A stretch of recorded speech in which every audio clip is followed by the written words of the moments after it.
This is a zebra strip. It's a conductive element inside LCDs. And I wanted to see if I could make my own using conductive TPU. Will it work? Let's find out on today's Filament Friday.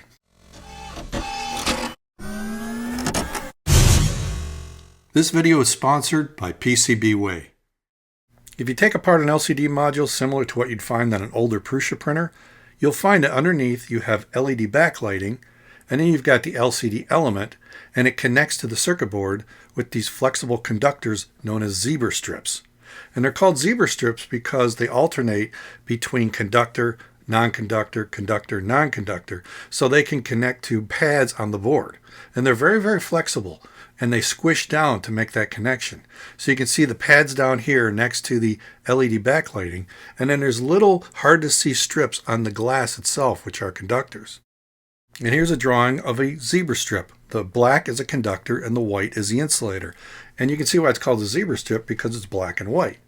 Well, if we look closely at the zebra strip in the LCD, you can see it's a bunch of real fine lines of conductors and non-conductors.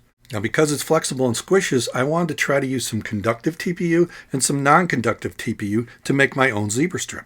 I found this conductive TPU on Amazon, so I figured I'd give it a try, and it wasn't cheap. It was about $56 a spool.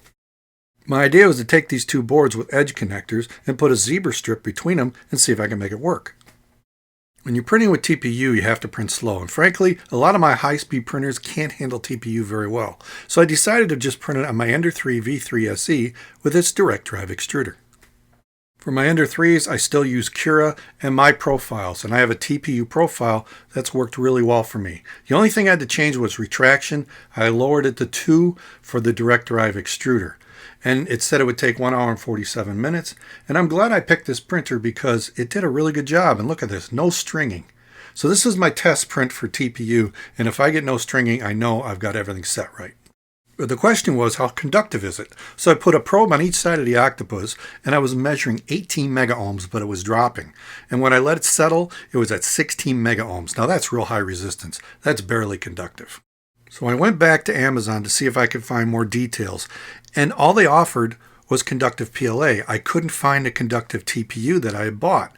Now I know it was conductive TPU because it said so. They had TPU, but they didn't list it as conductive. But it says right on the spool, conductive TPU filament. So I started to wonder, am I going nuts here? What's going on? Well, then I looked, and I definitely was delivered Rep Wrapper conductive TPU at $56. But even the Rep Wrapper site doesn't list it anymore. And that's when I saw it's no longer available, and it's been too long, I can't even return what I bought. Now, I did like their little test strips that they showed in their conductive PLA picture, so I decided to design my own in Tinkercad, and here's what I came up with. I took some cylinders that are 8 millimeters in diameter, and then I put a 1 millimeter hole in the center. That's to poke leads through so it would grip. And I might even have to heat the leads up to stick them in to get good conductivity. And then I put a post every 10 millimeters so I could measure the resistance from post to post. So I grouped all those together to make one 3D print. That would be my conductive test print. And then I can print 2 of these, put them side by side in parallel, and then put LEDs across them and a battery at the end to test the conductive filament. So I brought it into Cura, and then I made a duplicate, so I have 2 of them.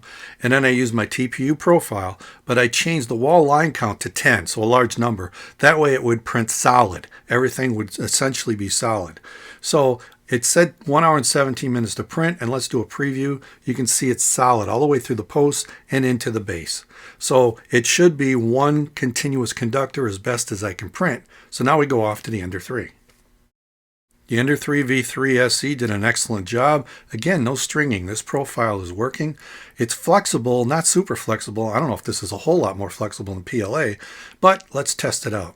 So here it is with LEDs in place and a 12-volt battery connected between the rails. And I'm using an A23 or a 23A 12-volt battery, alkaline battery. This way I can just make it portable and see if the LEDs will light. But even covering this up, there's no conduction whatsoever. These LEDs are not lighting up. So I wanted to see if this was conducting at all. So I'm going to check the resistance with my ohm meter. And I got it set to mega ohms, so we should see something. But from post to post, it's saying overload, meaning open circuit. It's not seeing any conductivity in this plastic whatsoever. In fact, I think I was getting better conductivity in the stupid octopus. Remember, I was getting 16 mega ohms there. Now I'm not even getting that in these solid print test prints. So I was pretty frustrated at this point. It looks like I wasted $56 on a non-conductive TPU. To make sure it wasn't my design of my conductive test prints or the way I printed it, I went back to my favorite conductive filament, which is the Protopasta Conductive PLA, and I printed 2 of them in that filament. And as you can see, it worked beautifully. The LEDs light up perfectly, and when I tested with my own meter, I'm getting less than 1K between posts. So it worked out really well. You just got to have the right filament. So I thought it would be a fun project to try to make this, and I'm not giving up. But to connect 2 boards like this, maybe I should think about flexible circuits instead of this type of connector. And for that, I'd go to PCBWay.com, because PCBWay.com offers flexible circuit boards. You can lay out a circuit board and get it in flexible at different thicknesses. So it doesn't even have to be thick. It can be real thin and really flexible. And if you need assembly services when using that, they offer that as well, because I know that's harder to solder to. So you can do all that through PCBWay.com. And you can get 10 boards for $5 or low-cost assembly. So check out PCBWay.com. Since I can't return it, I decided to make some grips for my kayak paddles. Maybe this will make it anti-static. So I'm giving up on this conductive TPU, but I'm going to keep searching for other TPUs. And I did find this one on Amazon. It even showed a flexible LED circuit, but based on the reviews, I don't think I can trust it either. I'd still like to find a conductive TPU that's flexible that gives me this kind of performance. So if you know of one, let me know in the comments below, because I'd still like to make my own zebra strip just to prove it can be done. I want to give a special shout out to my Patreon supporters. It's your support that is the most important to keeping this channel going. So thank you very much. If you like what I'm doing here, maybe check out some of the videos popping up. If you want to help support the channel, Patreon is one way, or a membership at thangs.com. And if nothing else, click on the logo and subscribe.